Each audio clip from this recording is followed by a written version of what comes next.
ძალიან მნიშვნელოვან საკითხზე უნდა მესაუბრა ახლა, კერძოდ უნდა მესაუბრა თემაზე ყულევის სპორტის დასანქცირება, არ დასანქცირების საკითხი, მაგრამ ამასობაში წამომეწია ინფორმაცია იმის თაობაზე, რომ ეუთოს საპარლამენტო დელეგაცია, იცით თქვენ რომ თბილისშია, დელეგაციამ გამართა მნიშვნელოვანი შეხვედრები სხვადასხვა ჭყალებში თუ ჭყალებოდ თანამდებობის პირებთან, მათ შორის პრემიერ-მინისტრთან და სხვებთან და ერთ-ერთ ეტაპზე ეუთოს საპარლამენტო დელეგაციას მთლიანად და მის ხელმძღვანელს უთხოვიათ საქართველოს დე-ფაქტო ხელისუფლების წარმომადგენლებისათვის გვაჩვენეთ პატიმრებიო და მოკლედ და კონკრეტულად საქართველოს ბანდიტურმა ბანდიტური ხელისუფლების წარმომადგენელს თუ არ ვცდები საერთოდაც პრემიერ-მინისტრად წოდებულ ირაკლი კობახიძეს უთქვამს მოკლედ და კონკრეტულად არა. ანუ უარით გამოუსტუმრებია ამ თხოვნაზე ეუთოს საპარლამენტო დელეგაციის წარმომადგენლები. აქვე უნდა ვთქვათ, რომ ამავე დელეგაციამ სთხოვა ან ურჩია ან მოუწოდა საქართველოს ხელისუფლებად წოდებულ ჯგუფს ირაკლი კობახიძეს და სხვებს ნახევარი ვისაც აქ მოხდილი ყველა პოლიტიკური პატიმარი და სინდისის პატიმარი იქნება და გაანთავისუფლოთო. ამაზე კონკრეტული პასუხი ჩვენ არ ვიცით, მაგრამ კონკრეტული პასუხი ირაკლი კობახიძისა და სხვებისა, მაგრამ ვარაუდობ, რომ აქაც არაადეკვატური იყო საქართველოს მართველი ჯგუფი ქართული ოცნებისა, ბანდიტური დაჯგუფება, მეთქი კიდევ ერთხელ ვიტყვი და თუ ვიტყვი, რასაკვირველია, არ შევცდები, არ იქნებოდა ადეკვატური, ანუ როგორ გვაკადრეთო, შეიძლება ესეც კი უპასუხა, სწორედაც რომ ირაკლი კობახიძემ ან ნებისმიერმა იმ პირმა, რომელმაც მიიღო სტუმრები, კერძოდ ეუთოს საპარლამენტო დელეგაციის წარმომადგენლები, არა და ზუსტი, ან მეტნაკლებად ზუსტი, არა უფრო ზუსტი და არა მეტნაკლებად ზუსტი აქცენტები კეთდება ჩვენი ევროპელი პარტნიორების მხრიდან საქართველოს ევროკავშირში გაწევრიანების პროცესის დაბრუნება, საქართველოს დაბრუნება ამ გზაზე, მათ შორის ამ ადეკვატურ ნაბიჯებზე საქართველოს ხელისუფლებად წოდებული ჯგუფის ადეკვატურობაზეც არის დამოკიდებული, მაგრამ საქართველოს ხელისუფლებად წოდებულ ჯგუფს საქართველოს ევროკავშირში გაწევრიანება რომ არ უნდა, ეს უკვე ცნობილია ბარე 12-14 წელიწადია და განსაკუთრებით ცნობილია 2024 წლის 28 ნოემბრის შემდეგ, როდესაც საქართველოში და ჯიუტად ვამტკიცებ ამას, მოხდა კონსტიტუციური გადატრიალება, სახელმწიფო გადატრიალება, მეთქი ასეც შემიძლია ვთქვა, როდესაც სწორედ ირაკლი კობახიძემ გვამცნო, რომ საქართველო ევროკავშირისაკენ აღარ ის სწრაფვის შეჩერებულიაო ჩვენი სვლაგეზი მოძრაობა ევროკავშირის მიმართულებით და 2028 წელს თუ დაუბრუნდებითო, ისიც რასაკვირველია, ჩვენ ვიცით, რომ ესეც წყვილია და არც 28 წელს, რომელიც აგეურ წელიწადშია, არ დაუბრუნდებიან. პირიქით, ისინი ყველაფერს გააკეთებენ, რომ საქართველო დასცილდეს ევროკავშირს, ოღონდ ყველაფერი უნდა დაბრალდეს, სწორედაც რომ ევროპულ სივრცეს. ახლა რაც შეეხება ევროპულ სივრცეს, იცით თქვენ, რომ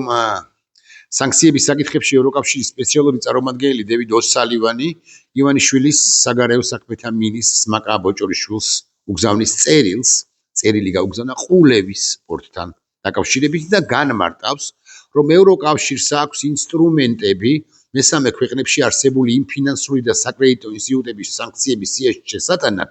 რომლებიც რუსეთის სანქციების გვერდის ავლის მიზნით შექმნილ სპეციალიზირებულ ფინანსურ სისტემებს იყენებენ. აქ საუბარია მათ შორის, ესე იგი, გეტყვით აზრიც არის საუბარი, მათ შორის სულ ფინანსურ სისტემებთან მიერთებაზე. ეს არ არის ერთადერთი ნიუსი, რომელსაც ხო, ეს არის ესე იგი ლაპარაკი, ეს გეტყვით აზრია საუბარი სწრაფი გადახდების სისტემაზე.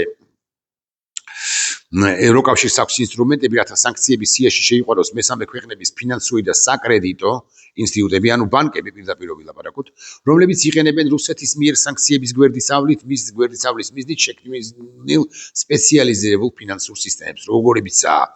ფინანსური შეტყობინების გადაცემის სისტემა SPFS, სწრაფი გადახდების სისტემა SBP და რუსეთის ეროვნული საგადახდო სისტემების ბარათების სისტემა MIRI. და ამას თუ მიუერთდებითო, ამ შემთხვევაში ვინც მიუერთდება, ამათ დავასანქცირებთ აუცილებლად. ეს არ არის მთავარი ამბავი არის ის, რომ ქოცები, ქართული ოცნების წარმომადგენლები და მათი პროპაგანდისტური მედია პრაქტიკულად ყოველ ფეხის ნაბიჯზე იტყუება. დღეს იმედმა ამ პროპაგანდისტურ მარხმა, რომელმაც არ იკმარა თითქოს არ კმაყოფილდება თითქოს ბრიტანეთიდან დაწესებული სანქციები და ახლა ევროკავშირიდან სანქციების მოლოდინშია კიდევ ერთი ტყუილი იკადრა გვაკადრა და თავის ამორჩეველს, პროცესულ ქართული ოცნების ამორჩეველს და პრინციპში ერთი და იგივე არ მტოლობის ნიშანი დავსვათ. კიდევ ერთი ტყუილი შესთავაზა კერძოდ იმედმა თქვა ზეიმით გვამცნო რომ ევროკავშირმა ყულევის სპორტს სანქციები არ დაუწესა და მართლაც ასეა, რადგან მტკიცებულებები არ ქონდა თურმე ვიზიტელი ვოლსკისა და იმედის ენაზე, მაგდა ნიკაშვილის, ივანიშვილისა და იმედის ენაზე მტკიცებულებები არ ქონდა ევროკავშირსო, რაც არსებითი ტყუილია. რეალურად მოხდა სხვა რამ და საქართველოს ბრიუსელის წინაშე თურმე აუღია გარკვეული ვალდებულებები, აუღია კვლავ ვიმეორებ, რაც ადასტურებს იმას, რომ საქართველოს მართლაც აშინებს სანქციების დაწესებას, სწორედაც რომ ევროკავშირიდან ან ევროკავშირიდანაც აუღია ვალდებულებები, რომ რუსეთის წინააღმდეგ დაწესებულ ევროპულ სანქციებს გარკვეულწილად მაინც შეასრულებს, გარკვეულწილად მაინც მიუერთდება. ანუ საქართველოს სპორტებში რუსულ გემებს არ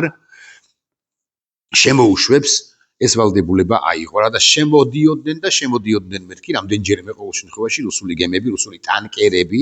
შემოვიდნენ საქართველოში, საქართველოს ტერიტორიულ წყლებში, კონკრეტულად ყულევში და ეს გახდა მე-20 სასანქციო პაკეტში ყულევის შეტანის დრაფტში, მოდია წინასწარ ვერსიაში, ისიც რომ ეს პაკეტი ჩავარდა მიზეზთა გამო, მაგრამ აუცილებლად იქნება მიღებული და ახლა უკვე ამოღებულია ყულევის პორტი იმის გამო, რომ ეს ვალდებულება საქართველოს დე-ფაქტო ხელისუფლებას აუღია, ან უკვლავ ვიმეორებ, აფრთხობს როგორც ჩანს მოსალოდნელი სანქციები. თბილისთან ერთად ვალდებულების შესრულების პირობა დადო აზერბაიჯანმაც, რომლის სოკარიც ოპერირებს სწორედაც რომ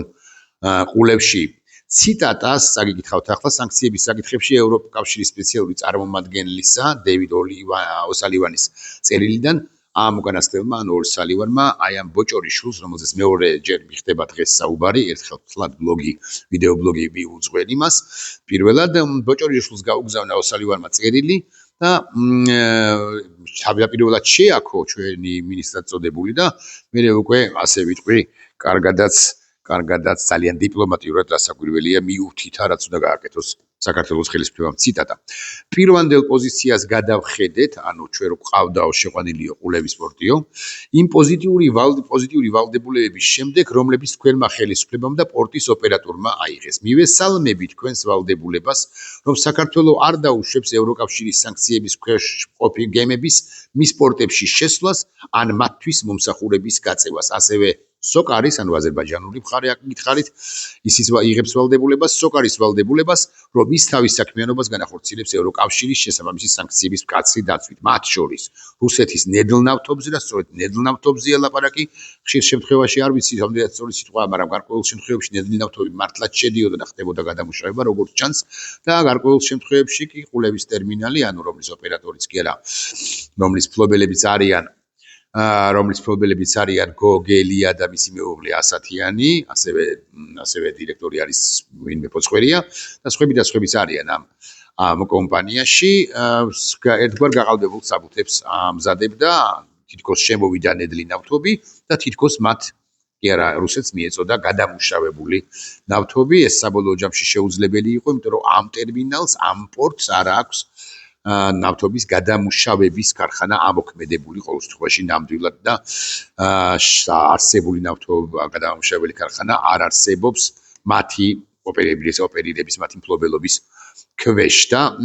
შეიგი წერს ევროკავშირი, რომ მათ შორის რუსეთის ნედლნავთობზე დაწესებული ფასის ზედა ზღვრის პატივისცემით და ევროკავშირის იმპორტის აკრძალვების დაცვით.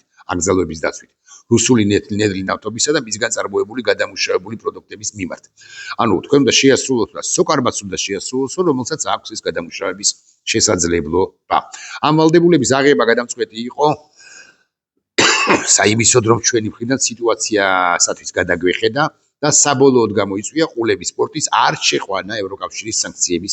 მე-20 ჯერ არ მიღებულ, მაგრამ მე-20 პაკეტში აქ კი დაუბრუნდეთ იმედის თემას, იმედმა კი გითხარით, რომ მტკიცებულებები არ ქონდა. მტკიცებულებები როგორ არ ქონდა? მტკიცებულებები სწორედაც რომ ქონდა, მაგრამ ევროკავშირმა მიიღო ეს გეოპოლიტიკური, გეოსტრატეგიული გადაწყვეტილება. და კიდევ ერთხელ მინდა ვთქვა, რომ ყულების სანქციების მე-20 პაკეტიდან ამოღებული ყულების ამოღება სანქციების მე-20 პაკეტიდან ეს მნიშვნელოვანი პოლიტიკური გადაწყვეტილებაა და რამდენად შეირგებს და გაიგებს ამას საქართველოს დე-ფაქტო ხელისუფლება ამ შემხვედრ ნაბიჯს ევროკავშირის მხრიდან ეს ნამდვილად არ ვიცი თუ ეუთოს მაგალითზე ვიბჯენებთ ხო და ეუთოში მარტო რომ ვიცოდეთ მარტო ევროპული სახელმწიფოები არ არიან მათ შორის შეერთებული შტატებიც არის ეუთოს ამოქმედებული აქვს მოსკოვის მექანიზმები რომ ვიცოდეთ საქართველოს ხელისუფლების საქართველოს წინააღმდეგ თუ ვიმსჯელებთ ეუთოს საპარლამენტო დელეგაციის ვიზიტისა და მისი შედეგების მაგალითზე თუ ვიმსჯელებთ საქართველოს დე-ფაქტო ხელისუფლების არაადეკვატური პასუხების მაგალითზე მე შემიძლია ვივარაუდო, მოდი ასე ვიტყვი, რომ დაჰპირდნენ ოსალივანს, დაჰპირდნენ ევროკავშირს, მაგრამ ამასაც არ შეასრულებენ და ამის თვალსაჩინოება თუ მაგალითი თუ მიმანიშნებელი არის ის, რომ სთხოვა ეუთოს საპარლამენტო დელეგაციამ საქართველოს ხელისუფლების წარმომადგენლებს, რომ იქნება ვისაც ნახევარი აქვს, აი ყველასგან თავისუფლებას ხო არ გთხოვთ, ვისაც ნახევარი აქვს მოხდილი, ისინი მაინც გაანთავისუფლოთ და ამაზე სავარაუდო უარყოფითი პასუხია, იმიტომ რომ ბიზინა ივანიშვილი ამას არ დაუშვებს. ბიზინა ივანიშვილს არ აძლიდებით, არ აწყობს ვადაზე ადრე განთავისუფლება პირებისა, რომლებიც საქართველოს მათი დიდი ნაწილი საქართველოს დღევანდელი სინდისია, სინდისი გარეთ, სინდისი გისოსებს მიღმა, ბიზინა ივანიშვილისთვის უფრო სერიოზული პრობლემაა, ვიდრე სინდისი გისოსებში ამომწყდეული, გამომწყდეული და დაპატიმრებული, ესეთი რამდენიმე სინდისი აქვს ქართველი ხალხისა დღეს საპატიმროში პირველ ყოვლისა ცხადია გახსენდება მზია ამაღლობელი, გახსენდება ზვია დრატიანი, გახსენდება ანდრო ჭიჭინაძე, გახსენდება ახალგაზრდები, მათ შორის ცეცხლაძე, სხვები და სხვები, რომლებიც ყველა პრაქტიკულად სინდისის პატიმარი არის და კიდევ სინდისს წარმოადგენს ჩვენი ქვეყნისა. მაგრამ ამაზე უფრო მძიმე არის ის, რომ ეუთოს საპარლამენტო დელეგაციამ სთხოვა ტობახიძეს, იქნება და შეგვიშვათ და გვანახოთ პატიმრებიო, მაგრამ მიიღო მკაცრი არა. არა? ხო, რაღა ესე მიდიან ასე, აი, ეუთოს და ცივილიზებული სამყაროს წინააღმდეგ, უფრო სერიოზულ არას კი არა, წითელ ბარათს მიიღებენ ისინი, ადრე იქნება თუ გვიან, სწორედ მსოფლიოს დემოკრატიული საზოგადოებისაგან, ოღონდ არავის ეგონოს, რომ ეს წითელი ბარათი იქნება მოყვითალო წითელი, ფერგადასული წითელი არა. ძალიან მძიმე ვერდიქტებს უნდა დაელოდოს შესაბამისად საქართველოს დე-ფაქტო ხელისუფლება და ჭორები თუ ხმები თუ ბოდვები იმის თაობაზე რომ აი დავალაგდით ჩვენ ამერიკასთან ან გვინდა ევროკავშირში პრინციპში ეს ღიადაც თქვეს ხო აბსოლუტურად ნიადაგ არ არსებული ანალიზი და ნიადაგ არ არსებული ჭორები და სიგიჟეები, სიმახინჯეები, სისულელეები. ავიცი, ნახვამდის.